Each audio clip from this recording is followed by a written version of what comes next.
आपनको मो चैनल को स्वागत एवं आपण को मित्र शिव शिवान को मोर प्रणाम। आज मु आपण को गोटे कथा कहबा को चाहूची जे कोबल भाव रे आमे कर्म को बा संचित कर्म को काटिबा जे कुहा जाय निष्काम कर्म द्वारा एवं द्वितीय होची साधना द्वारा। निष्काम कर्म कोन ना मो गुरु कहचंती निष्काम कर्म हेउची जे अन्नदान जो परिमाण रे आमे अन्नदान करिबा निश्चित भाव रे हमर संचित कर्म को आमे काटि परिबा। ब्रह्मांड को बा यूनिवर्स को जो बीज को आमे पकेइबा तार बहु परिमाण रे आम पाख को फल आसीबो।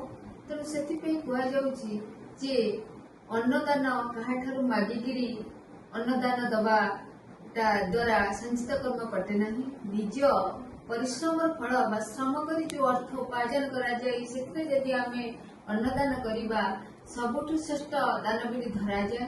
तेणु यदि करा जीव निश्चित भाव रे हमर संचित कर्म को आमे काटि परिबा। एवं आउ गोटे होची साधना द्वारा। साधना करिबा द्वारा हमर कर्म को बा पुण्य हेबो एवं आमे कर्म को द्वारा जो पुण्य हम आमे आमर कर्म को संचित कर्म को काटि परिबा। तेणु ये होची निष्काम कर्म।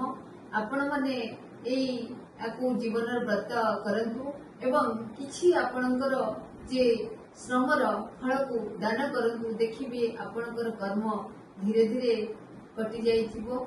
एतिकी मोर कहिबार उद्देश्य रहउची। नमस्कार, धन्यवाद। आपण मो चैनल को सब्सक्राइब करिवे, लाइक करिवे, शेयर करिवे। Thank you.